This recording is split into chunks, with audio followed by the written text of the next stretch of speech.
जिस व्यक्ति को दुष्यंत ने पहचाना वह कि गोल्डन ऑर्डर का एक सदस्य था जिसका नाम सत्येंद्र था। वह बहुत ताकतवर था और भाले का इस्तेमाल करने में बहुत अच्छा था। बाहर निकलो। बिना किसी बकवास के दुष्यंत के हाथ में चांदी का बंदूक एक चांदी के ड्रैगन में बदल गया और उसने उसे गला घोंट दिया। दोनों भाले आपस में टकराए। भाले की नोक से चिंगारियां निकलीं और दुष्यंत और सत्येंद्र दोनों एक साथ 3 कदम पीछे हट गए। दुष्यंत ठीक था, उसे कुछ नहीं हुआ, लेकिन सत्येंद्र का चेहरा उदास हो गया और उसकी आंखों में मारने की नीयत दिखने लगी।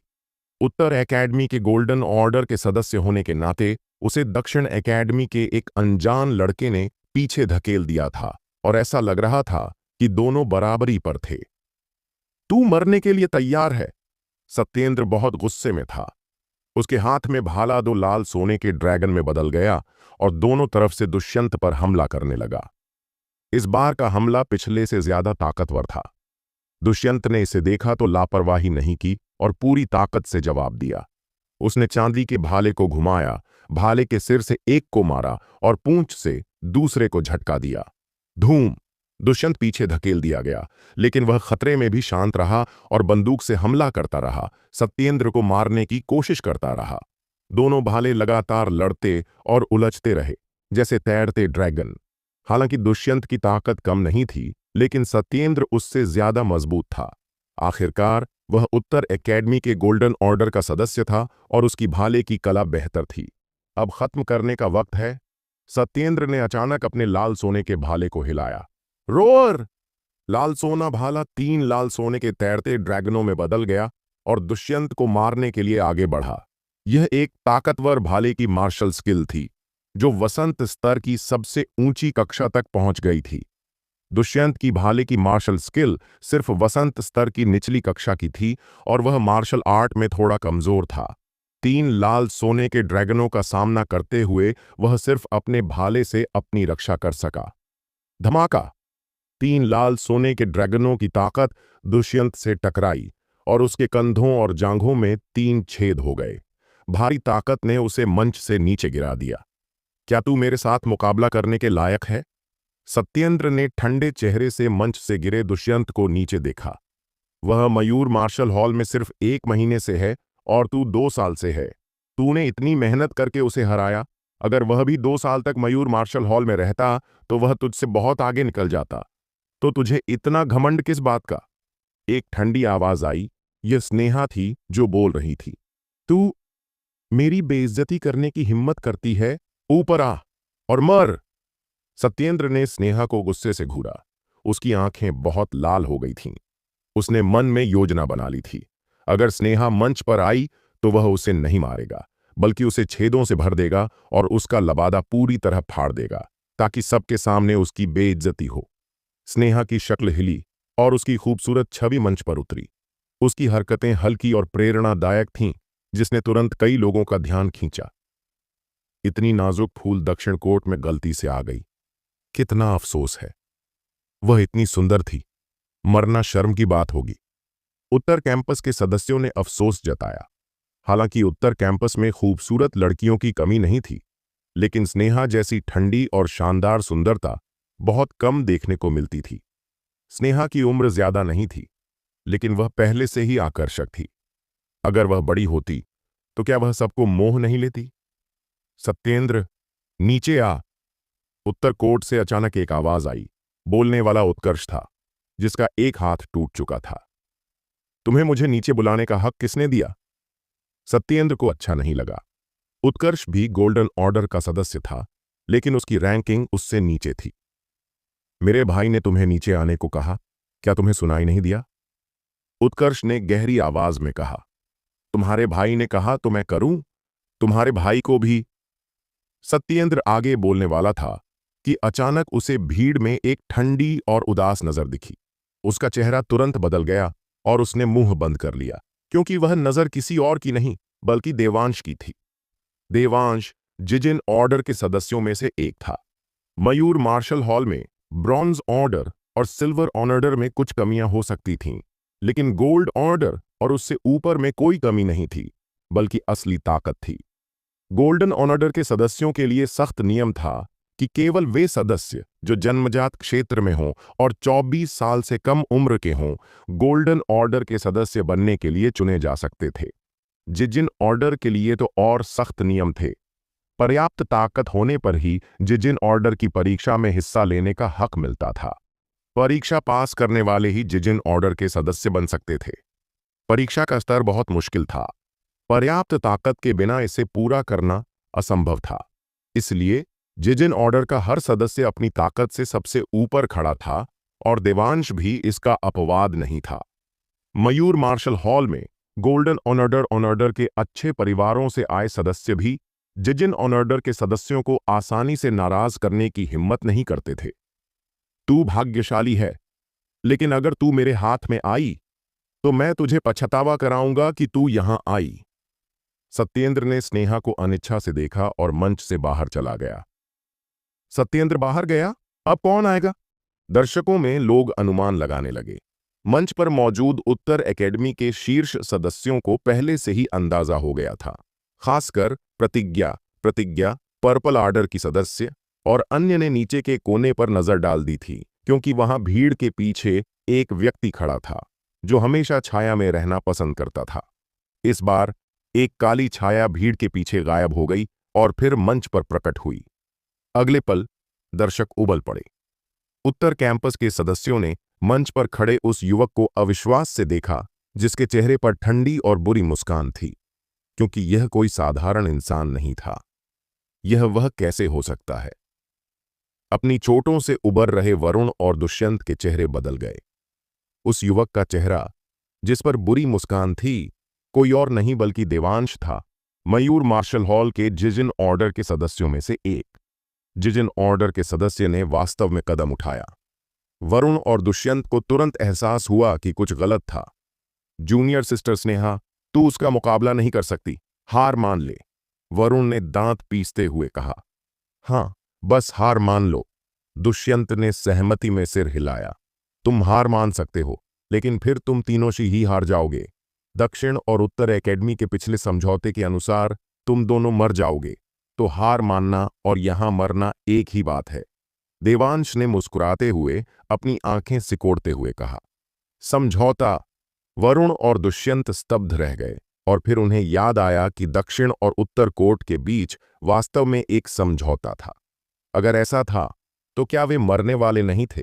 स्नेहा ठंडी नजरों से देख रही थी और उसके हाथ में एक बर्फ का क्रिस्टल तलवार थी। मैं तुम्हें जीने का एक मौका दे सकता हूं।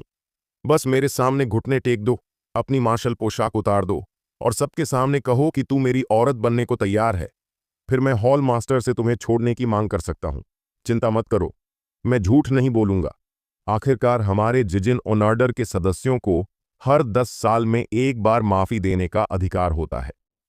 देवांश, जो 3 फीट ऊंचाई पर लटक रहा था, ने स्नेहा को नीचे देखते हुए कहा। स्नेहा ने जवाब नहीं दिया, बल्कि सीधे हमला कर दिया। उसने बर्फ के क्रिस्टल तलवार को तेजी से चलाया, जो सबकी नजरों में एक सुंदर छाप की तरह दिखा, जैसे चांदनी। चांद गायब है।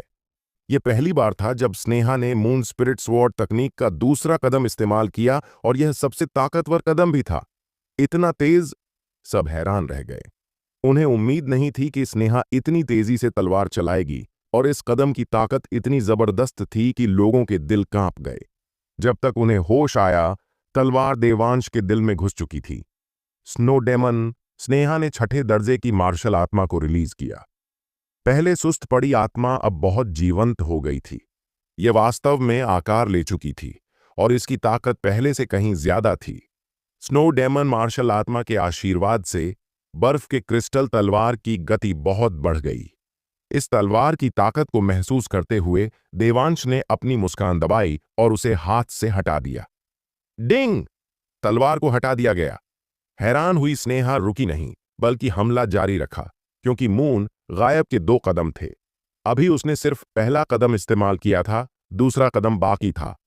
इस मुद्रा में स्नेहा का नाजुक शरीर चांदी की रोशनी से चमकने लगा, जैसे चांदनी नीचे गिर रही हो। यह बहुत खूबसूरत था, लेकिन इसमें बहुत ताकत भी थी। बर्फ का क्रिस्टल तलवार नीचे की ओर चली। देवांश जल्दी से हटा, लेकिन फिर भी थोड़ा धीमा रहा और बर्फ की तलवार ने उसके चेहरे के बाईं ओर की त्वचा को खरोंच दिया। चोटिल? जिजिन ऑर्डर का सदस्य देवांश दक्षिण कैंपस की स्नेहा से चोटिल हो गया। न सिर्फ उत्तर कोट के लोग हैरान थे, बल्कि वरुण और दुष्यंत भी हैरान थे। उन्हें उम्मीद नहीं थी कि स्नेहा इतनी ताकतवर होगी। अगर उनकी जगह होती तो वे देवांश को चोट नहीं पहुंचा सकते थे। तू नीच औरत, तूने मुझे चोट पहुंचाने की हिम्मत की। देवांश बहुत गुस्से में था। उसने अचानक अपने हाथों को पंजों में बदला और स्नेहा पर बहुत तेज हमला किया। यह पंजा हवा को चीर रहा था और हमला बहुत ताकतवर था। स्नेहा, जिसने पहले ही पूरी ताकत से हमला कर दिया था, अब ताकत वापस नहीं ले सकती थी और बस पंजों को आते हुए देखती रही। खराब। सबके के चेहरे अचानक बदल गए। इस पंजे की ताकत बहुत डरावनी थी। अगर स्नेहा इसके चपेट में आ गई तो वह गंभीर रूप से घायल हो सकती थी या मौके पर ही मर सकती थी। अचानक एक युवक प्रकट हुआ और ऊंचाई से उल्का की तरह मंच पर आ गिरा। हवा का प्रवाह फट गया। युवक इतना ताकतवर और तेज था कि फटी हुई हवा से गर्मी निकलने लगी। इस टक्कर की ताकत को महसूस करते हुए देवांश ने स्नेहा को छोड़ दिया और अपना पंजा वापस लिया। फिर हवा से आने वाले काले मार्शल पोशाक वाले युवक को पकड़ लिया। धमाका। मुक्के और पंजे टकराए और ताकत के प्रभाव से पूरा उल्का मंच हिल गया। देवांश हिल गया और करीब 1 फीट पीछे खिसक गया। रुद्र? स्नेहा ने हैरानी से काले मार्शल पोशाक वाले युवक को देखा। नीचे अपनी चोटों को ठीक कर रहे वरुण और दुष्यंत भी हैरान थे, क्योंकि रुद्र भी जन्मजात क्षेत्र में पहुंच गया था और उसकी गति उनसे भी कम नहीं थी। आपको पता है, रुद्र के पास सिर्फ 30% ऊर्जा सागर है। देवांश का चेहरा विकृत और क्रूर हो गया। जिजिन ऑर्डर के सदस्य के रूप में उसे सबके सामने अचानक आए एक लड़के ने पीछे धकेल दिया। वह गुस्से में कैसे ना होता। अचानक काले मार्शल पोशाक वाला युवक उछला और उसने मुक्का मारा। धूम। मुक्के की ताकत बाहर निकली और हवा का प्रवाह गरज की तरह फटा, जिससे पता चला कि यह मुक्का कितना ताकतवर था। इस ताकतवर मुक्के का सामना करते हुए देवांश ने अपने पंजों से जवाब दिया। धमाका। मुक्का इतना मोटा और दबंग था कि देवांश का दायां हाथ सुन्न हो गया और वह भी कुछ दूरी तक पीछे हट गया। लेकिन इस पल में रुद्र ने उसका पीछा किया और फिर से मुक्का मारा। वही सहस्त्र मुक्का, लेकिन अब रुद्र का प्रदर्शन पूरी तरह अलग था। न सिर्फ ताकत बहुत बढ़ गई थी, बल्कि मुक्के की शक्ति भी बहुत जबरदस्त थी। देवांश फिर से पीछे हट गया। इस पल में उसका चेहरा राख की तरह हो गया। जिजिन ऑर्डर के सदस्य के रूप में उसे सबके सामने मुक्कों से पीछे धकेला जा रहा था। वह अपमानित हो चुका था। देवांश मार्शल आर्ट्स का इस्तेमाल करके अपनी इज्जत वापस लेना चाहता था, लेकिन रुद्र उससे तेज था। इससे पहले कि देवांश अपनी शुरुआती चाल शुरू करता, उसका मुक्का आ चुका था। मार्शल आर्ट्स का इस्तेमाल न कर पाने की वजह से देवांश सिर्फ बचाव करता रहा। मुक्का दर मुक्का देवांश इतना मारा गया कि वह सिर भी नहीं उठा सका। मुक्के के झटके से उसका खून उबलने लगा और उसके मुंह के कोनों से खून बहने लगा। देवांश की आंखें बहुत लाल हो गई थीं और गुस्सा उसके सीने में भर गया था। वह सामने वाले को मारना चाहता था, लेकिन दबा हुआ था और कुछ कर नहीं पा रहा था। क्या हो रहा है सीनियर ब्रदर, ये क्यों कुछ नहीं कर पा रहे? किसी ने हैरानी से पूछा। काले मार्शल पोशाक वाले युवक ने जो मार्शल आर्ट्स इस्तेमाल किए वे ऊंचे स्तर के नहीं हैं, इसलिए इसमें कोई शुरुआती चाल नहीं है। हर बार जब सीनियर ब्रदर ये मार्शल आर्ट्स शुरू करना चाहते हैं, वह रुक जाता है और अपनी ताकतवर मार्शल आर्ट्स दिखा नहीं पाते। किसी ने संकेत देखा। कम स्तर का मार्शल स्किल ऊंचे स्तर से ज्यादा ताकतवर है। ऐसा नहीं है। यह इस बात पर निर्भर करता है कि आपने मार्शल आर्ट्स को कितना अभ्यास किया है। अगर आप सामान्य छोटे स्तर पर हैं तो इस स्तर तक पहुंचना मुश्किल है। आपको सबसे ऊंचे स्तर तक पहुंचना होगा। सबसे ऊंचा स्तर। कई लोग हैरान दिखे। हालांकि कम स्तर के मार्शल आर्ट्स को अभ्यास करना आसान है, लेकिन इसे बड़े स्तर तक ले जाना मुश्किल है, और बड़े स्तर से आगे सबसे ऊंचे स्तर तक पहुंचना तो आसमान छूने जैसा है। वह हमारी सांची संप्रदाय की बुनियादी मार्शल कला सहस्त्र मुक्का का इस्तेमाल कर रहा है। एक सांची संप्रदाय के सदस्य ने अपनी आवाज खो दी। तुमने क्या कहा? बुनियादी मार्शल आर्ट्स सबसे ऊंचे स्तर पर? दर्शक हंगामा करने लगे और सदस्य अविश्वास से देखने लगे। बुनियादी मार्शल आर्ट्स को उन्होंने भी सीखा था। आखिरकार मार्शल आर्ट्स अभ्यास करने वाले बुनियादी मार्शल आर्ट्स से ही शुरू करते हैं। बुनियादी मार्शल आर्ट्स क्या हैं? वे मार्शल आर्ट्स हैं जो ऊपरी स्तर तक नहीं पहुंचते, और ये सिर्फ वे मार्शल आर्ट्स हैं जो सदस्यों ने बदलाव के दौरान अभ्यास किए थे। बाद में वे सभी वसंत स्तर से नीचे और उससे ऊपर के मार्शल आर्ट्स का अभ्यास करते हैं। बुनियादी मार्शल आर्ट्स को वे बहुत पहले भूल चुके थे। कोई वास्तव में बुनियादी मार्शल आर्ट्स को सबसे ऊंचे स्तर तक ले गया और दुश्मनों से लड़ने के लिए इस्तेमाल किया। अगर उन्होंने अपनी आंखों से न देखा होता तो मौजूद सदस्यों ने इस पर विश्वास नहीं किया होता। दर्शकों की आवाजें सुनकर देवांश इतना गुस्से में था कि उसे खून की उल्टी होने वाली थी। उसे लगा था कि रुद्र कोई खास मार्शल आर्ट्स इस्तेमाल कर रहा है, लेकिन उसे नहीं पता था कि यह बुनियादी मार्शल आर्ट्स था। सहस्र मुक्का बार बार इस्तेमाल होता रहा और रुद्र के दिल में एक बहुत रहस्यमयी एहसास था। पता नहीं यह हार्ड स्वॉर्ड को पूरा करने की वजह से था या नहीं, लेकिन जब वह सहस्र मुक्का इस्तेमाल करता था तो उसे हमेशा एक खास एहसास होता था। यह एहसास बहुत अजीब था और रुद्र इसे बयान नहीं कर सकता था। वैसे भी जैसे जैसे वह सहस्र मुक्का इस्तेमाल करता रहा, मुक्के की ताकत बढ़ती गई, जैसे इसका कोई अंत न हो। बुनियादी मार्शल आर्ट्स सबसे ऊंचे स्तर तक पहुंचने के बाद हर लड़ाई में मजबूत होता जाता है। अचानक रुद्र को लगा जैसे उसने एक नया महाद्वीप खोज लिया हो। साथ ही उसके शरीर में एक अजीब ताकत जमा होती दिख रही थी। जैसे जैसे वह सहस्र मुक्का इस्तेमाल करता रहा, वह अजीब ताकत और ज्यादा जमा होती गई। पहले रुद्र ने सहस्र मुक्का देवांश से मुकाबले के लिए इस्तेमाल किया था। रुद्र बस यह देखना चाहता था कि उसमें और जिजिन ऑर्डर के सदस्यों में कितना अंतर है।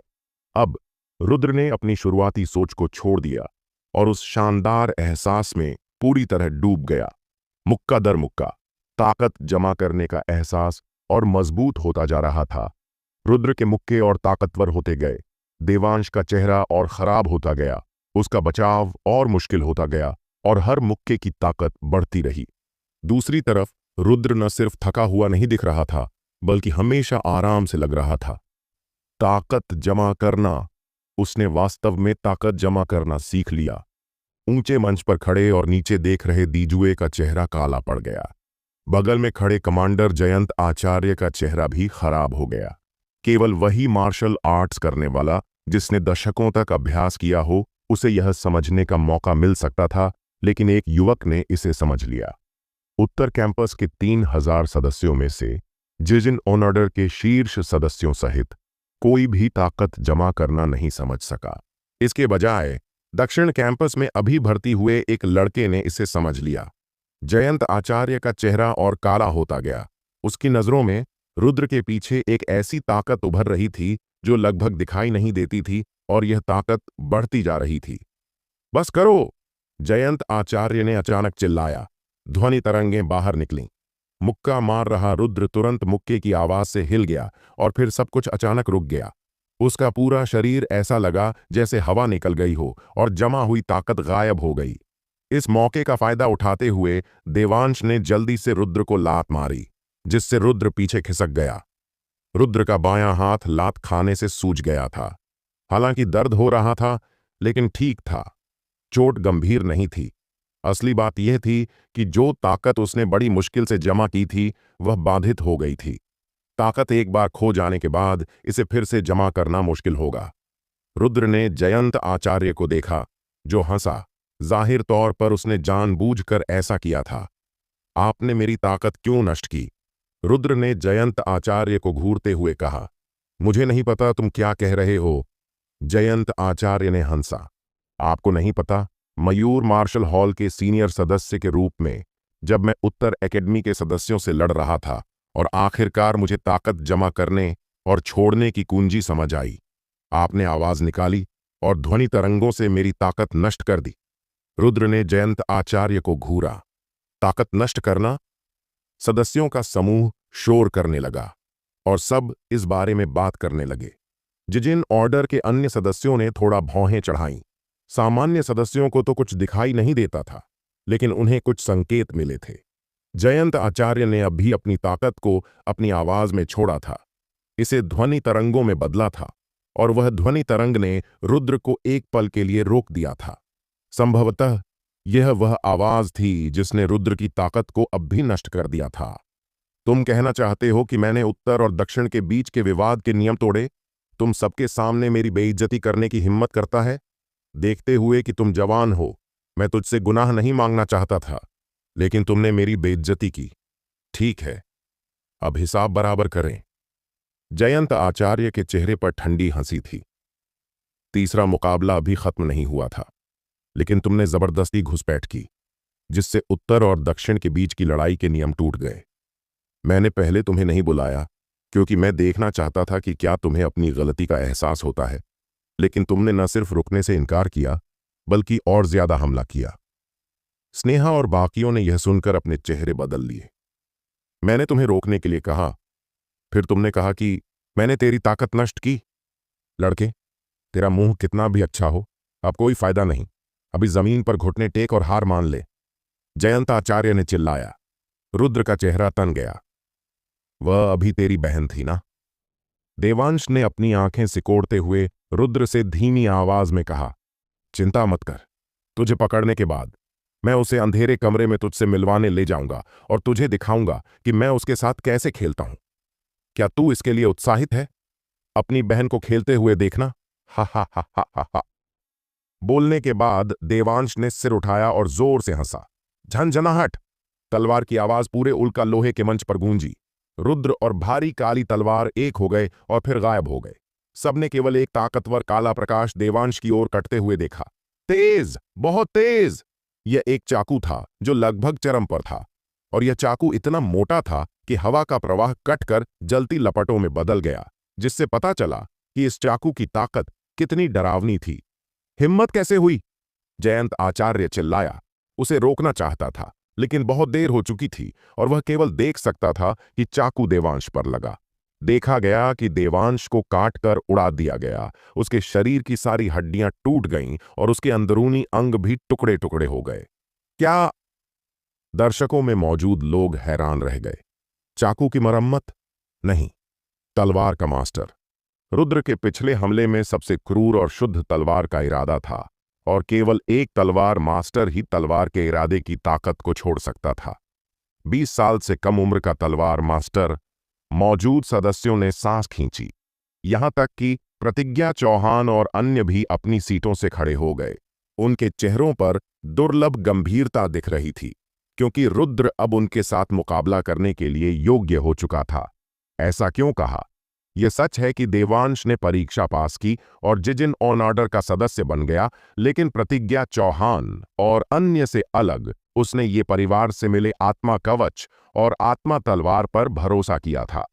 आत्मा कवच और आत्मा तलवार के साथ और खुद को मजबूत करने वाली गोलियों के साथ देवांश ने परीक्षा पास कर ली थी, इसलिए उत्कर्ष का जिजिन ऑर्डर नाम के लायक नहीं था। हालांकि रुद्र एक ही हमले से देवांश को मार सका, जो पहले से ही असाधारण था। आखिरकार देवांश में कुछ कमियां थीं। हालांकि वह असली जिजिन ऑर्डर के सदस्यों जितना अच्छा नहीं था, वह गोल्डन ऑर्डर के सदस्यों से बहुत मजबूत था, वरना वह स्नेहा को इतनी आसानी से नहीं हरा पाता। मेरे सामने किसी को मारने की हिम्मत? तुम मुझे गंभीरता से नहीं ले रहे। तुम्हारा चरित्र बहुत क्रूर है और भविष्य में हमारे मयूर मार्शल हॉल के लिए मुसीबत लाएगा। मैं आज खुद तुझे मारूंगा, जयंत आचार्य ने कहा और हवा में एक हथेली से हमला किया। धूम। हथेली की डरावनी ताकत ने पूरे उल्का लोहे के मंच को ढक दिया, और अंदर मौजूद रुद्र के लिए मरने के अलावा कोई रास्ता नहीं था। अचानक अब तक चुप रहे हॉल मास्टर विश्वदेव रुद्र के सामने प्रकट हुए। उन्होंने अपनी उंगली से इशारा किया और देखते ही देखते वह डरावनी हथेली की ताकत गायब हो गई। इस उंगली की ताकत ने जयंत आचार्य के कंधे को भी छेद दिया, और मौके पर ही एक छेद बन गया। खून तेजी से बहने लगा। जयंत आचार्य का चेहरा अचानक बदल गया। उसने दांत पीसे और घाव को ढक लिया और एक शब्द भी नहीं बोला। सीनियर भाई, इसका क्या मतलब है? कर्णदेव ने विश्वदेव हॉल मास्टर को घूरा। हालांकि रुद्र हमारे दक्षिण एकेडमी का सदस्य है, वह मयूर मार्शल हॉल का भी सदस्य है। पहले जयंत ने ध्वनि तरंगों से रुद्र की ताकत नष्ट की। तुमने और मैं दोनों ने इसे देखा। मुझे उम्मीद नहीं थी कि जयंत ऐसा करेगा, इसलिए मैं इसे रोकने में देर कर दी, और जब तक मुझे रोकना था तब तक ये हो चुका था। हॉल मास्टर विश्वदेव ने गहरी आवाज में कहा, मुझे लगा कि तुम हस्तक्षेप करोगे, लेकिन मुझे उम्मीद नहीं थी कि तुमने न सिर्फ उसे रोका नहीं, बल्कि जयंत को और बुरा करने दिया। भाई, तुमने हमेशा उत्तर और दक्षिण के बीच के विवाद के नियमों को कानून माना है। आज तुमने न सिर्फ इस लड़के को नियम तोड़ने दिया, बल्कि खुद भी नियम तोड़े। क्या अब तुम्हें इन्हें मानना मुश्किल हो रहा है? कर्णदेव ने जोर से पूछा। उसने नियम तोड़े और मैंने भी नियम तोड़े। चूंकि हमने नियम तोड़े हैं, तो मैं स्वाभाविक रूप से उसे बाद में सजा दूंगा, हॉल मास्टर विश्वदेव ने कहा। तुम उसे सजा देने को तैयार हो? कर्णदेव ने हंसा। जैसा जरूरी है सजा दूंगा, विश्वदेव ने सख्ती से कहा। ठीक है, और अगर तुमने नियम तोड़े तो? कर्णदेव ने हॉल मास्टर विश्वदेव को देखा। मैंने नियम तोड़े तो स्वाभाविक रूप से अपनी बांह काट दूंगा, हॉल मास्टर विश्वदेव ने कहा, और अचानक अपने दाएं हाथ से अपनी बाईं बांह की ओर काटा, और देखते ही देखते पूरी बाईं बांह कट गई। हालांकि घाव से थोड़ा खून बहा, लेकिन हॉल मास्टर विश्वदेव ने अपनी ताकत से इसे रोक दिया। शुरू से अंत तक उसके चेहरे का भाव नहीं बदला, और वह पहले जैसा ही रहा। स्नेहा और अन्य हैरान रह गए। रुद्र ने भी हॉल मास्टर विश्वदेव को हैरानी से देखा। सबने हॉल मास्टर विश्वदेव को पहले से अलग नजरों से देखा, खासकर मयूर मार्शल हॉल के सीनियर अधिकारियों ने, जिनके चेहरों पर सम्मान और जटिलता थी। कर्णदेव ने हॉल मास्टर विश्वदेव को गहराई से देखा और फिर कहा, इस मामले में पहले की बातों को अब भी के लिए छोड़ दें। क्या दोनों हॉलों के बीच का विवाद जारी रहेगा, या पहले तू अपने घाव को बांध ले? नहीं, जारी रखो, हॉल मास्टर विश्वदेव ने हाथ हिलाया, फिर क्रॉस लेग्ड बैठ गए। शुरू से अंत तक उन्होंने अपनी टूटी हुई बांह की ओर एक बार भी नहीं देखा। दोनों हॉलों के बीच की लड़ाई जारी है। प्रतिज्ञा, ऊपर आओ, कर्णदेव ने व्यक्तिगत रूप से आदेश दिया। हां, प्रतिज्ञा ने हवा में हल्के से कदम रखा। उसकी बाहें एक पंख की तरह थीं और उल्का मंच पर हल्के से उतरी। यह बहुत हल्का कदम लग रहा था, लेकिन वास्तव में बहुत भारी था। जिस पल उसके पैर जमीन पर पड़े, उल्का मंच पर उथले पैरों के निशान छूट गए। हल्के को भारी की तरह उठाना, उसकी शारीरिक मार्शल कला इस स्तर तक पहुंच गई है। हमारे उत्तर कैंपस के शीर्ष सदस्य से कम की उम्मीद नहीं। उत्तर कैंपस के सीनियर अधिकारियों ने हल्के से सिर हिलाया। उनकी नजरों से वे प्रतिज्ञा की क्षमताओं को देख सकते थे। स्नेहा की खूबसूरत आंखों में चिंता दिखी। हालांकि रुद्र बहुत मजबूत था, प्रतिज्ञा उससे भी डरावनी थी। जिस पल वह उतरी, उसे लगा जैसे उसका दिल कुचल गया हो। प्रतिज्ञा, जो उसे यह एहसास दे सकती थी, उसकी ताकत निश्चित रूप से भयानक थी। दुष्यंत और दुष्यंत के चेहरे तन गए और उन्होंने प्रतिज्ञा को पीले चेहरों से देखा। स्वाभाविक रूप से उन्हें लगा कि प्रतिज्ञा का स्तर देवांश से कहीं ऊंचा था। तू बहुत अच्छा है, लेकिन आज तुझे मेरे हाथों मरना होगा। प्रतिज्ञा ने रुद्र को हल्के से देखा और कहा, अभी पता नहीं कौन मरेगा, रुद्र ने जवाब दिया। सख्त बातें करना बेकार है, सख्ती ही रास्ता है। प्रतिज्ञा ने हंसा और हमला करने वाली थी। गूंज! अचानक आसमान से डरावनी ध्वनि तरंगें आईं, जिससे पूरा मयूर मार्शल हॉल कांप गया और उल्का ऊंचा मंच भी हिल गया। सबने सिर उठाया और आसमान की ओर देखा। बाधित होकर प्रतिज्ञा को अपना हाथ वापस लेना पड़ा और अपनी नजर आसमान की ओर डालनी पड़ी। देखा कि आकाश मुड़ रहा था और फिर एक विशाल ईगल का सिर उभरा। इस राक्षस ईगल का सिर बहुत क्रूर था। जैसे जैसे यह धीरे धीरे बाहर निकला, देखने वालों को हैरानी हुई, क्योंकि यह कोई राक्षस नहीं था, बल्कि एक बादल नाव थी। हालांकि इसका शरीर सामान्य बादल नाव से छोटा था, लेकिन पूरे शरीर को वॉरक्राफ्ट से बनाई गई यह बादल नाव लोगों को बहुत बड़ा झटका दे सकती थी। मयूर मार्शल हॉल के सीनियर अधिकारियों के चेहरे जटिल हो गए और कर्णदेव के चेहरों पर भी गंभीरता दिखी। वे स्वाभाविक रूप से इस बादल नाव की शक्ल को पहचानते थे, जो एक बहुत डरावना राक्षस घोस्ट ईगल था। इस तरह का राक्षस ज्यादातर दुर्गम जगहों पर ही दिखता है, लेकिन कभी कभी यह इंसानों के रहने वाली जगहों पर भी उड़ सकता है। एक बार एक घोस्ट ईगल कालीकट के पास आया था। वह घोस्ट ईगल इतना डरावना था कि उसने सिर्फ एक दिन में कालीकट के एक उपशहर को नष्ट कर दिया था और लाखों लोग उस घोस्ट ईगल से मारे गए थे। बाद में मयूर मार्शल हॉल के सभी सदस्यों ने उस घोस्ट ईगल को मारने के लिए हमला किया, जिसमें कुछ बूढ़े लोग भी शामिल थे, लेकिन वे घोस्ट ईगल को मार नहीं सके। आखिरकार वे इसे गंभीर रूप से घायल होने के साथ भागते हुए देखते रह गए। किसी ने वास्तव में एक घोस्ट ईगल से बादल नाव बनाई। आपको पता है कि कुछ वॉरक्राफ्ट से बनी बादल नाव में वॉरक्राफ्ट की कुछ क्षमताएं होती हैं। उदाहरण के लिए, घोस्ट ईगल जैसे सुपर स्पीड वॉरक्राफ्ट को मारकर बादल नाव में बदला जाए तो वह बादल नाव बहुत तेज होगी, लगभग घोस्ट ईगल की जिंदा रहते हुए की गति जितनी। बस इतना है कि घोस्ट ईगल को मारना बहुत मुश्किल है। उस समय मयूर मार्शल हॉल के सभी सदस्यों ने हमला किया और उसे मारने की कोशिश की, लेकिन वे घोस्ट ईगल को मार नहीं सके। जो ताकत घोस्ट ईगल को मारकर उसे बादल नाव में बदल सकती है, वह निश्चित रूप से मयूर मार्शल हॉल से कम नहीं होगी। देखो, वॉरक्राफ्ट बादल नाव पर एक राजा का झंडा है। किसी ने वॉरक्राफ्ट बादल नाव के ऊपर की ओर इशारा किया और देखा कि वहां एक सुनहरा राजा का झंडा लटक रहा था। राजा का झंडा क्या है? जब किसी ताकत के पास मार्शल किंग होता है तो सिहल वर्ष राजवंश उस ताकत को एक राजा का झंडा देता है और केवल मार्शल किंग वाले ही राजा के झंडे का इस्तेमाल कर सकते हैं। मयूर मार्शल हॉल के सीनियर अधिकारियों के चेहरे बहुत जटिल थे। मयूर मार्शल हॉल में भी एक मार्शल किंग था, लेकिन वह अब अतीत की बात थी। पूर्व स्वॉर्ड किंग एक मार्शल किंग था और वह बहुत ताकतवर स्वॉर्ड मार्शल किंग था। 100 साल से ज्यादा पहले द किंग की मृत्यु के बाद से मयूर मार्शल हॉल में कोई मार्शल किंग पैदा नहीं हुआ। जैसे ही वॉरक्राफ्ट बादल नाव धीरे धीरे नीचे उतरी, कर्णदेव और अन्य ने राजा के झंडे के बीच में लिखे शब्दों को साफ देखा। यह शक्ति शब्द था, जो उस मार्शल किंग के उपनाम को दर्शाता था जिसने राजा का झंडा हासिल किया था। शक्ति उपनाम का मार्शल किंग। हमारे कालीकट में शक्ति नाम का कोई नहीं है।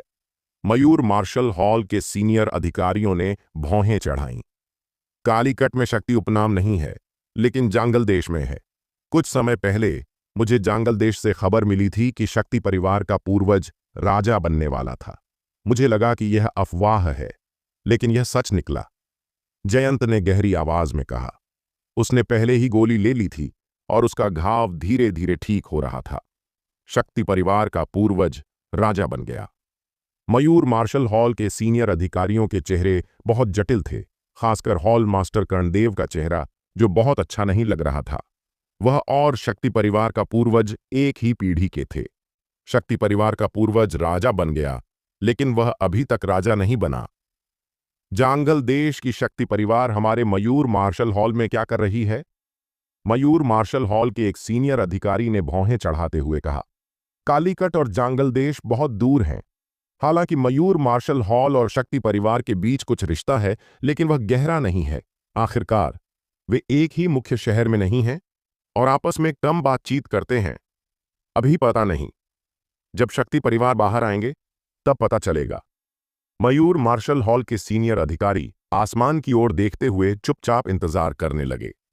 इस समय वॉरक्राफ्ट बादल नाव के ऊपर कुछ लोग दिखाई दिए। सबसे आगे एक युवक था जिसने काले सोने के पंखों वाला लबादा पहना था। इस आदमी की भौहें तलवार की तरह और आंखें सितारों की तरह थीं और वह बहुत सुंदर दिखता था। पहली नजर में ही वह खास लगता था। मैं अर्पण हूं, शक्ति परिवार का सीधा वंशज और अंधारिक मार्शल हॉल का आकाशीय सदस्य हूं। काले सोने के पंखों वाले लबादे में युवक ने जोर से कहा। मैं हॉल मास्टर कर्णदेव, 3 दूतों और सभी सदस्यों से मिला हूं। आकाशीय सदस्य, प्रतिज्ञा और बाकी लोग तुरंत प्रभावित हुए।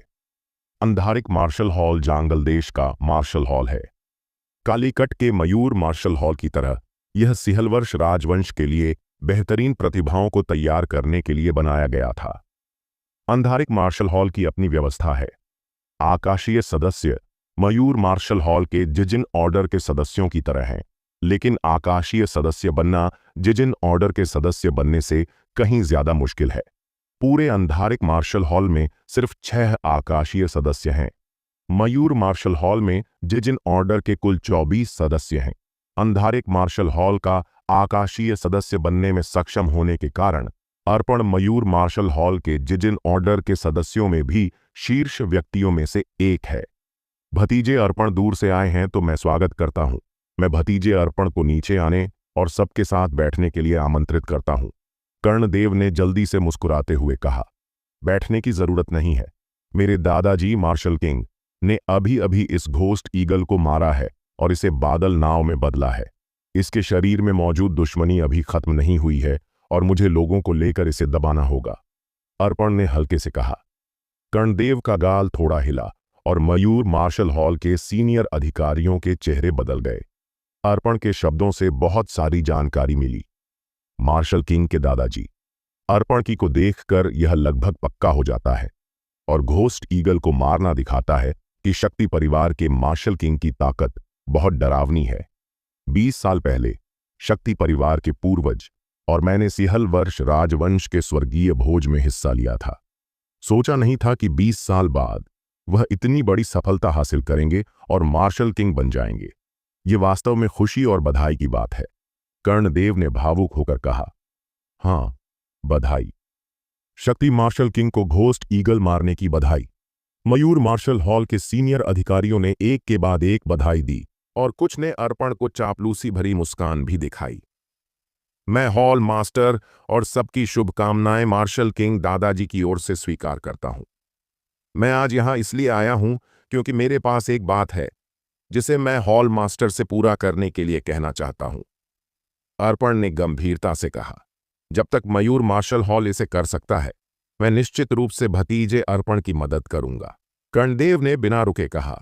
यह बात बहुत आसान है, मुझे बस हॉल मास्टर और सबकी हाथ चाहिए, अर्पण ने आगे कहा। भतीजे अर्पण, कृपया बताओ, कर्णदेव ने जल्दी कहा। बात यह है कि मेरी एक कबीले की बहन नमिता आपके मयूर मार्शल हॉल में शामिल हुई थी, लेकिन उसे मयूर मार्शल हॉल में मार दिया गया और जिसने मेरी बहन नमिता को मारा वह अभी भी आजाद है।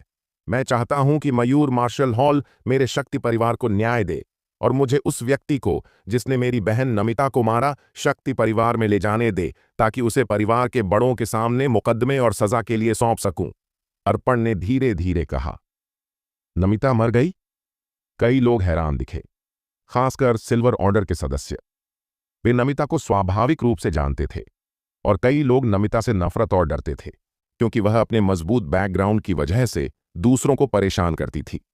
वरुण और दुष्यंत के चेहरे अचानक बदल गए। वे इस बारे में स्वाभाविक रूप से जानते थे क्योंकि वे भी इसमें शामिल थे। स्नेहा का चेहरा ठंडा था और वह भी यह जानती थी। कर्णदेव और बाकियों के चेहरे अजीब हो गए, खासकर कर्णदेव का, जिसका चेहरा बहुत गहरा था क्योंकि वह भी इस मामले को जानता था। जिसने मेरी बहन को मारा उसका नाम रुद्र है। यहां आने से पहले मार्शल किंग दादाजी ने मुझे यह बताया। उन्होंने मुझसे व्यक्तिगत रूप से कहा, मेरे शक्ति परिवार का सदस्य दूसरों से सताया कैसे जा सकता है? चूंकि उसे किसी ने मारा तो हत्यारे को शक्ति परिवार में लाना होगा और शक्ति परिवार उससे निपटेगी, अर्पण ने कहा। कर्णदेव और बाकियों के चेहरे अचानक बदल गए। अगर अर्पण ने खुद यह कहा होता तो ठीक था, लेकिन अगर लौ मार्शल किंग ने खुद यह कहा तो यह कोई छोटी बात नहीं थी। हॉल मास्टर, रुद्र ने बहुत बड़ी गलती की है। चूंकि गलती उसने की तो उसे खुद ही सहना चाहिए, जयंत आचार्य दूत ने कहा। मैं सुझाव देता हूं कि रुद्र को शक्ति परिवार के हवाले कर दिया जाए। शक्ति परिवार उससे निपटेगा। मैं सहमत हूं, कई सीनियर अधिकारियों ने एक के बाद एक कहा। कर्णदेव का चेहरा बदल गया और वह एक पल के लिए फैसला नहीं कर सका तो उसने रुद्र की ओर देखा। तलवार का मास्टर, जैसे पहले के स्वॉर्ड किंग, वह मयूर मार्शल हॉल में एक दुर्लभ तलवारबाज है। तलवारबाजी में उसकी प्रतिभा स्वॉर्ड किंग वुहुई से भी ज्यादा है। जब स्वॉर्ड किंग तलवार का मास्टर बना तब वह 27 साल का था, लेकिन रुद्र 20 से कम, ज्यादा से ज्यादा 17 या 18 साल का दिखता था, जो स्वॉर्ड किंग वुहुई से 7-8 साल तेज था। दुर्भाग्य से उसका ऊर्जा समुद्र नष्ट हो गया है, सिर्फ 30% बचा है। हालांकि वह जन्मजात क्षेत्र में पहुंच गया है, लेकिन अगला क्षेत्र, इसके लिए जरूरी संसाधन न सिर्फ उसके हमउम्र लोगों से लगभग 100 गुना ज्यादा है, बल्कि सफलता की संभावना बहुत कम है, आधे प्रतिशत से भी कम। एक जन्मजात क्षेत्र के आधे अधूरे तलवार मास्टर के लिए शक्ति परिवार के मार्शल किंग को नाराज करना वास्तव में फायदेमंद नहीं है, खासकर जब रुद्र दक्षिण एकेडमी का सदस्य है, न कि उसका उत्तर एकेडमी। चूंकि सब ऐसा सोचते हैं तो रुद्र को सौंप देते हैं। कर्णदेव ने हल्के से सिर हिलाया और कहा, क्यों? स्नेहा ने गुस्से से कहा, शक्ति परिवार की नमिता ने ब्रोकन ब्लेड गुफा में मेरे 5 बड़े संप्रदायों के शिष्यों को बिना वजह मारा और रुद्र को भी मारना चाहती थी। अगर रुद्र विरोध न करता तो वह मर जाता। क्या शक्ति परिवार की नमिता को दूसरों को मारने की इजाजत है, लेकिन दूसरों को उसे मारने की इजाजत नहीं है? क्या आपकी शक्ति परिवार इतनी दबंग है? ये शब्द सुनकर कई नॉर्थ रिवर के सदस्य गुस्से से भर गए, खासकर नॉर्थ रिवर संप्रदाय के शिष्य। उन्हें नमिता के लोगों ने घेर कर मारा था। अगर दुष्यंत उन्हें ब्रोकन ब्लेड गुफा से बाहर ना ले जाता तो वे बहुत पहले मर चुके होते। यह बहुत अच्छी बात है। अर्पण कुर्सी से खड़ा हुआ और ताली बजाई। हालांकि चाहे यह कितना भी अच्छा हो, पूर्व के 5 बड़े संप्रदायों के शिष्य दूसरों से कमजोर थे, तो वे मर गए तो मर गए। तुमने कहा कि मेरी शक्ति फैमिली दबंग है, यह गलत नहीं है। मेरे शक्ति परिवार के लोग दूसरों को मार सकते हैं, लेकिन दूसरों को मेरे शक्ति परिवार के लोगों को मारने की इजाजत नहीं है।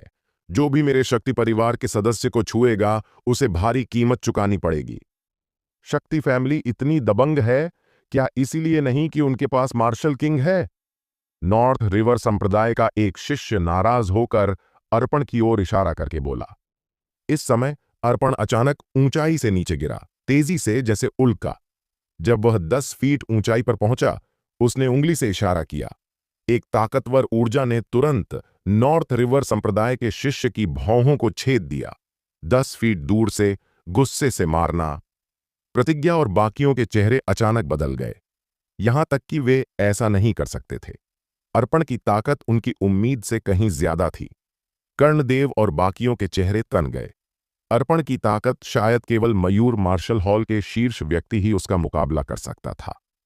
सुना है कि अर्पण अंधारिक मार्शल हॉल के आकाशीय सदस्यों में 6ठे स्थान पर है, जयंत आचार्य ने गहरी आवाज में कहा। अगर 6ठा इतना मजबूत है तो पहले 5 और भी मजबूत नहीं होंगे। मयूर मार्शल हॉल के सीनियर अधिकारियों के चेहरे अचानक बदल गए। यह सामान्य है। अंधारिक मार्शल हॉल हमारे सिहलवर्ष राजवंश के 8 बड़े मार्शल हॉल में तीसरे स्थान पर है। आकाशीय सदस्य हजारों चयनों के बाद चुने जाते हैं, तो स्वाभाविक रूप से वे अच्छे होंगे, जयंत आचार्य ने कहा। अभी इसके बारे में बात न करें।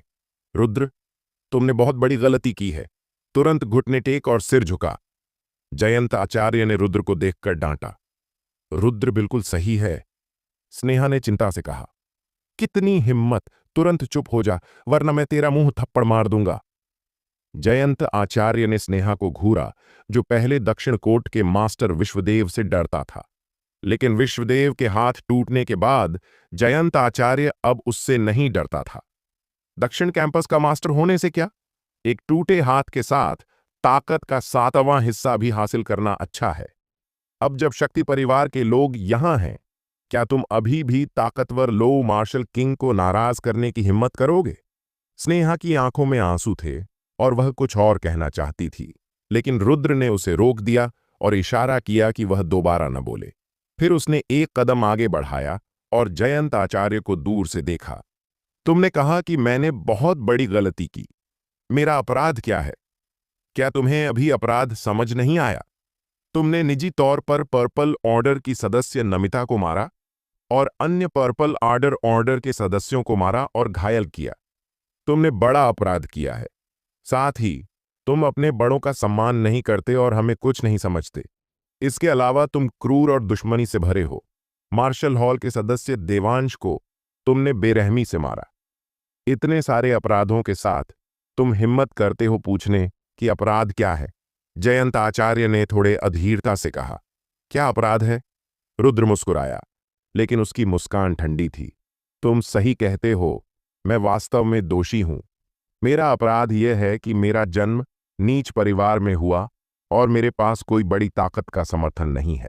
मेरा अपराध यह है कि जब नमिता ने हमला किया तो मुझे जवाब नहीं देना चाहिए था। मुझे मारने देना चाहिए था। मेरा अपराध यह है कि मुझे अपनी बहन स्नेहा को नहीं बचाना चाहिए था और उसे देवांश के हाथों मरने देना चाहिए था। मेरा अपराध यह है कि मेरे हमले के बाद वह बदला लेना चाहता था और स्नेहा को अपमानित करना चाहता था, लेकिन मुझे उसे मारने के लिए हमला नहीं करना चाहिए था, बल्कि उसे भविष्य में स्नेहा को अपमानित करने देना चाहिए था और उसे मेरे रिश्तेदारों को मारते हुए देखना चाहिए था। दर्शकों में मौजूद मयूर मार्शल हॉल के सदस्य उदास दिखे और कुछ ने रुद्र को सहानुभूति से देखा।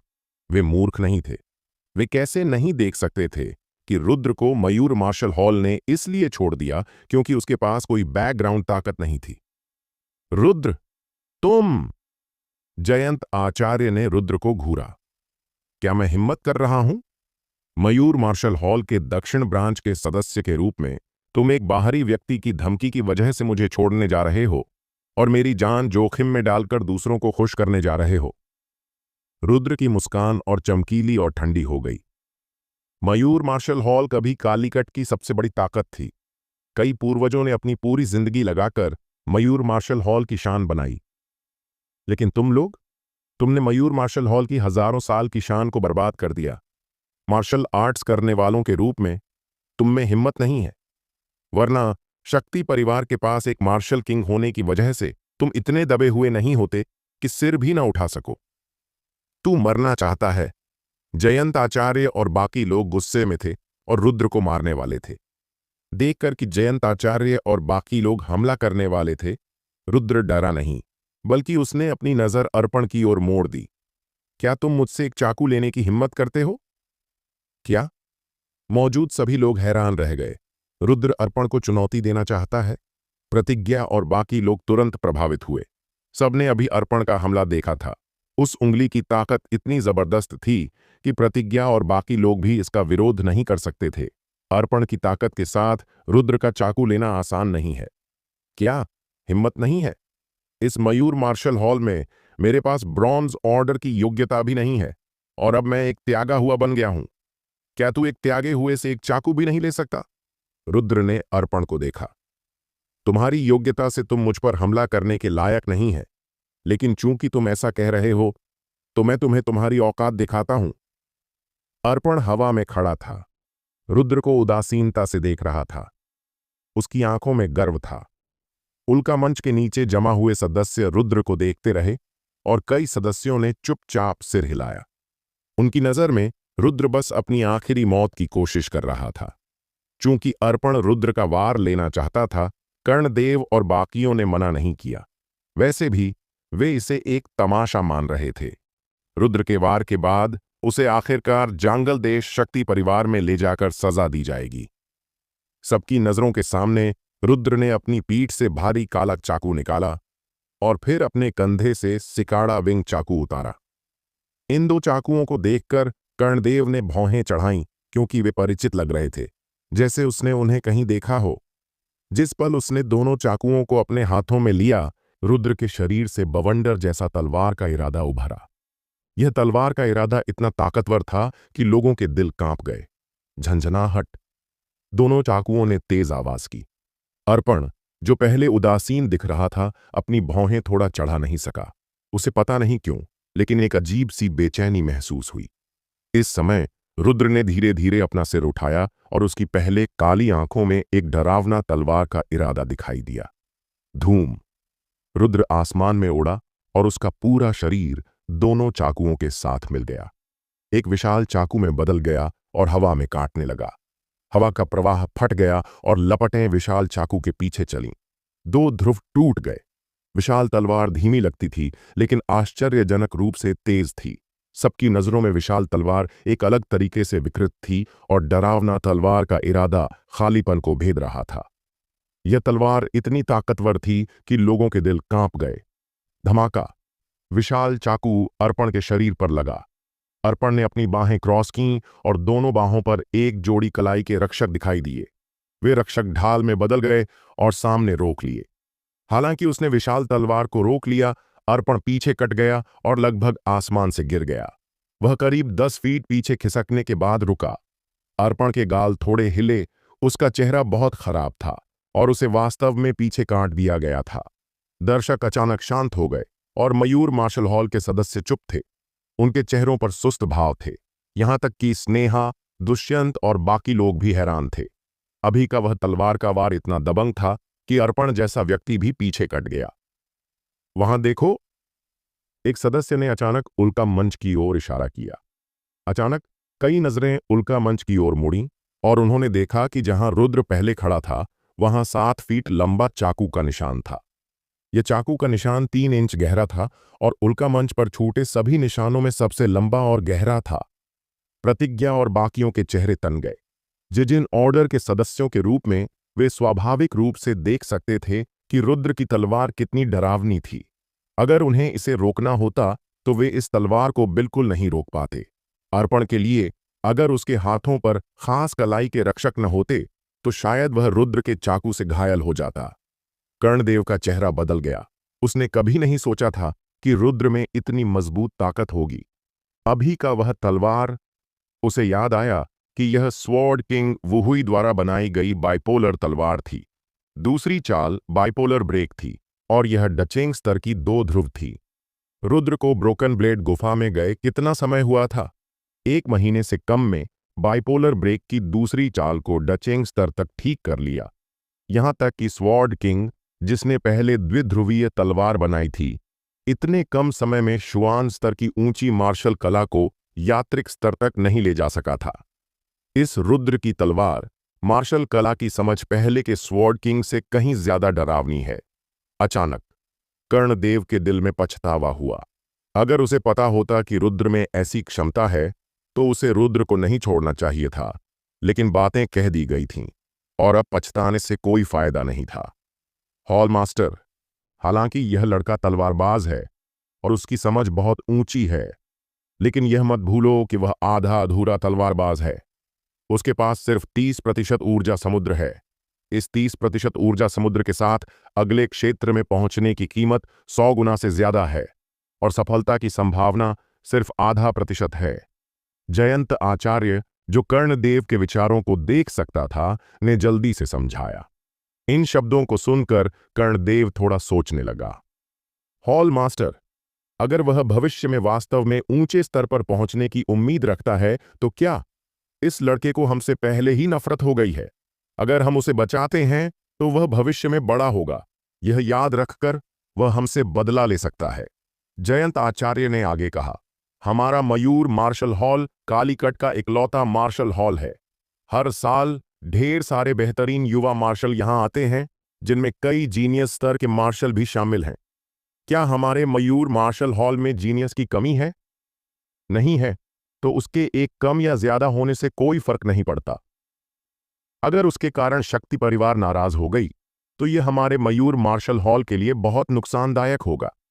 आपको पता है कि शक्ति मार्शल किंग ने अभी ब्रेक थ्रू किया और घोस्ट ईगल को मारा। वह भविष्य में और आगे जा सकता है। अगर वह भविष्य में हमारे मयूर मार्शल हॉल से बदला लेगा। जयंत आचार्य ने यह कहकर रुक गया, क्योंकि उसे विश्वास था कि कर्णदेव सही फैसला लेगा। कर्णदेव का चेहरा उदास हो गया। जयंत आचार्य ने जो कहा वह वास्तव में बहुत सही था। रुद्र जैसे लड़के के लिए शक्ति परिवार को नाराज करना काफी गैर तर्क संगत कदम था। रुद्र अब भी कितना भी मजबूत हो, उसका कोई भविष्य नहीं है। रुद्र तुरंत घुटने टेक और सिर झुका। कर्णदेव ने चिल्लाया। इस समय दक्षिण कोट के मास्टर विश्वदेव रुद्र के सामने खड़े हो गए। विश्वदेव, क्या तू वास्तव में उसे बचाना चाहता है? कर्णदेव ने अपनी पहले की सीनियर भाई की संबोधन बदल दी और सीधे नाम से पुकारा। रुद्र हमारे दक्षिण कोट का सदस्य है। चूंकि वह हमारे दक्षिण कोट में आया है, दक्षिण कोट के मास्टर के रूप में मैं स्वाभाविक रूप से उसकी रक्षा करूंगा।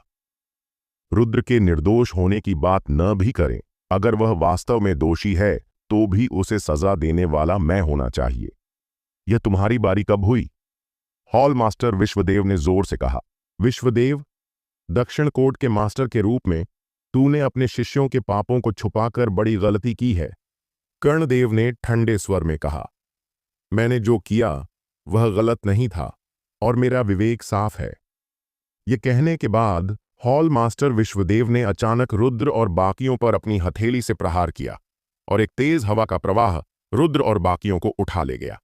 अचानक रुद्र और बाकी लोग 100 फीट दूर धकेल दिए गए। भागो, पीछे मत देखो, हॉल मास्टर विश्वदेव की आवाज आई। धूम! आसमान की लहर बह गई और विश्वदेव के शरीर से तेज ताकत उभरी जो एक हिंसक तूफान की तरह चारों ओर फैल गई। कर्णदेव और बाकियों ने एक के बाद एक उस ताकत को बेअसर करने के लिए हमला किया। रुद्र ने विश्वदेव को गहराई से देखा, फिर स्नेहा को उठाया और भाग गया।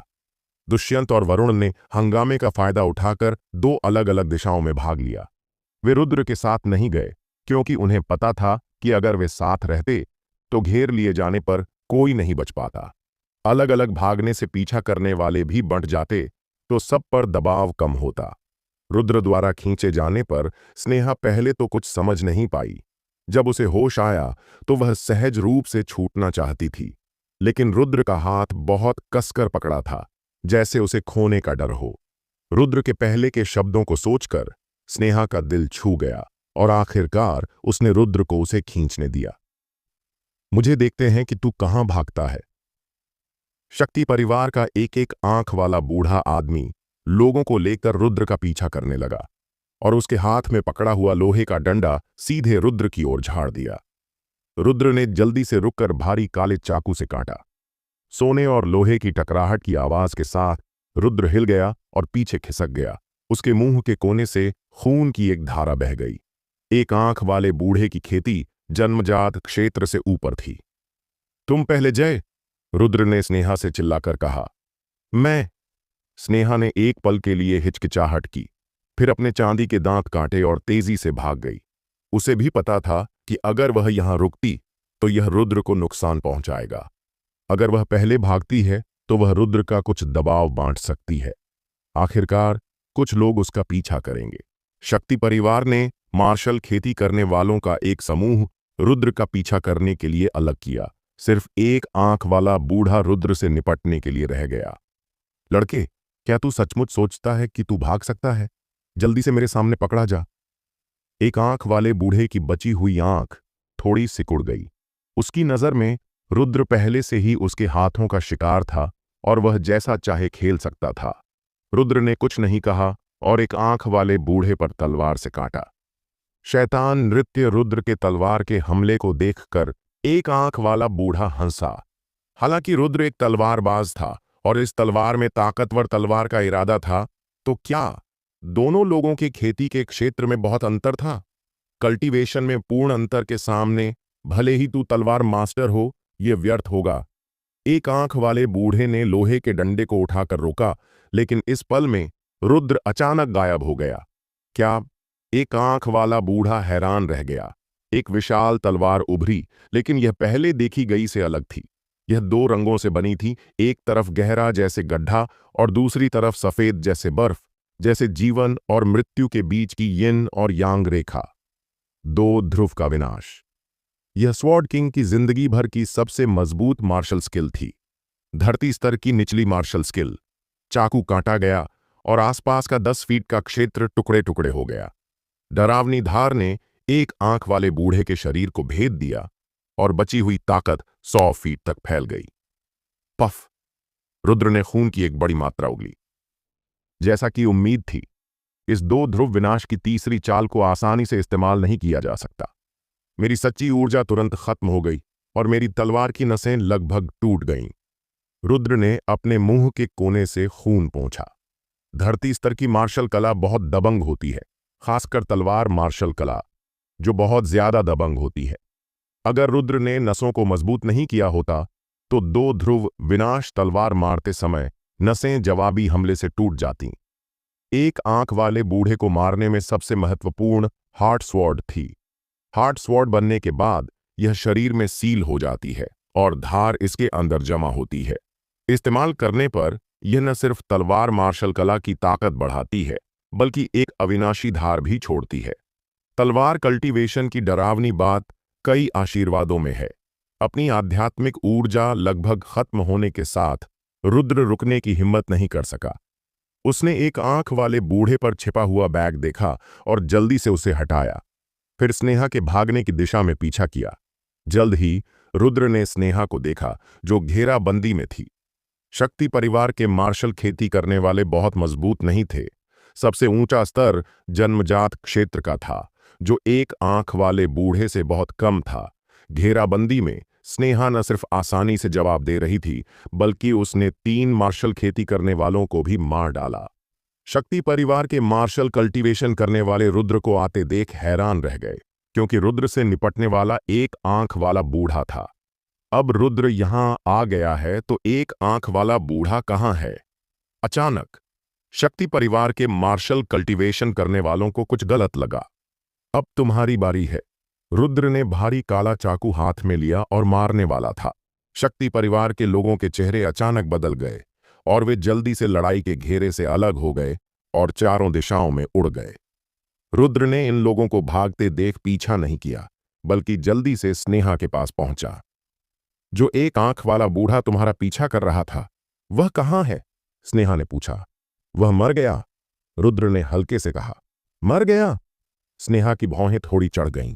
जाहिर तौर पर उसे विश्वास नहीं हुआ। आखिरकार उसने एक आंख वाले बूढ़े को हमला करते देखा था, और उसकी खेती निश्चित रूप से जन्मजात क्षेत्र से ऊपर थी। ये देखकर कि स्नेहा को विश्वास नहीं हुआ, रुद्र ने समझाने की जहमत नहीं उठाई और जल्दी से मार्शल खेती करने वालों के बैग उतार ली। तुम क्या कर रहे हो? स्नेहा ने रुद्र को हैरानी से देखा। बेशक, पैसे और सामान इकट्ठा कर रहा हूं, रुद्र ने सिर उठाए बिना कहा। पैसे और सामान इकट्ठा करना? वे पहले से ही मर चुके हैं और तुम फिर भी उनसे पैसे और सामान इकट्ठा कर रहे हो। स्नेहा ने भौहें चढ़ाईं। अगर मैं नहीं लूंगा तो कोई और ले जाएगा। दूसरों के लिए रखने से बेहतर है कि अपने लिए रखूं। साथ ही हमें भविष्य में खाने और कपड़ों के लिए पैसे चाहिए होंगे। अगर हमारे पास पैसे नहीं होंगे तो बाहर उत्तर पश्चिम हवा कैसे पिएंगे? रुद्र ने जल्दी से बैग समेट लिया। स्नेहा अचानक चुप हो गई। रुद्र समझ सकता था कि स्नेहा ने ऐसा क्यों पूछा। वह बचपन से हर चीज में कमी महसूस करती थी। शिव संप्रदाय में शामिल होने के बाद उसे हर तरह से तरक्की मिली। जो कुछ भी चाहिए था, शिव संप्रदाय ने उसके लिए हल कर दिया। स्नेहा को खाने पीने और कल्टीवेशन के बारे में लगभग कोई चिंता नहीं थी। कम से कम मयूर मार्शल हॉल में आने से पहले उसे किसी चीज की कमी नहीं थी। रुद्र अलग था। उसने सांची संप्रदाय में कई कठिनाइयों और मोड़ों का सामना किया और 2 बार जीवन मृत्यु का अनुभव किया। सबसे जरूरी बात यह है कि इस सफर में रुद्र ने अपनी मार्शल कला को इकट्ठा करने पर भरोसा किया, साथ ही उन 3 ऊंचे दर्जे के आत्मा पत्थरों पर। अब रुद्र ने दुश्मनों को मारने के बाद उनका सामान समेटने की अच्छी आदत बना ली थी। जल्दी चलो। रुद्र ने स्नेहा को उठाया और भाग गया। अर्पण लोगों के साथ आया। जब उसने गंजे बूढ़े के शरीर को देखा तो उसका चेहरा बहुत उदास हो गया, क्योंकि गंजे बूढ़े का शरीर एक तेज हथियार से आधा कट गया था। शव पर अभी भी एक परिचित तलवार का इरादा था। यह रुद्र का हाथ था। यह धरती स्तर की तलवार मार्शल स्किल होगी तभी इतनी ताकतवर होगी। युवा मास्टर, उस लड़के में तलवार के रास्ते में बहुत डरावनी प्रतिभा है। हरे कपड़ों और सफेद बालों वाला एक बूढ़ा अर्पण से बोला। तलवारबाजी में उसकी प्रतिभा कितनी भी हो, इससे कोई फर्क नहीं पड़ता। वह अभी भी आधा अधूरा तलवारबाज है, जिसके पास सिर्फ 30% ऊर्जा समुद्र है। अर्पण ने हंसा। यह सच है। उसके लिए दोबारा ब्रेक थ्रू करना वास्तव में मुश्किल है, लेकिन इस दुनिया में कुछ भी निश्चित नहीं है। क्या होगा अगर उसे कोई मौका मिल जाए? भले ही वह मेरे शक्ति परिवार के लिए मुसीबत न बने, लेकिन जैसे ही कुछ संकेत दिखें, हमें उसे शुरुआत में ही खत्म कर देना चाहिए। यह हमेशा से मेरे शक्ति परिवार का तरीका रहा है। हरे कपड़ों और सफेद बालों वाले बूढ़े ने गहरी आवाज में कहा। मुझे समझ आ गया। अर्पण ने हल्के से सिर हिलाया और फिर ठंडी आवाज में कहा, मेरे आदेश दो कि उस रुद्र नाम के लड़के का पीछा किया जाए। उसे जिंदा नहीं छोड़ना है। हाँ। शक्ति परिवार के मार्शल खेती करने वालों का समूह एक के बाद एक जवाब देता हुआ बिखर गया, जिसमें हरे कपड़ों और सफेद बालों वाला बूढ़ा भी शामिल था।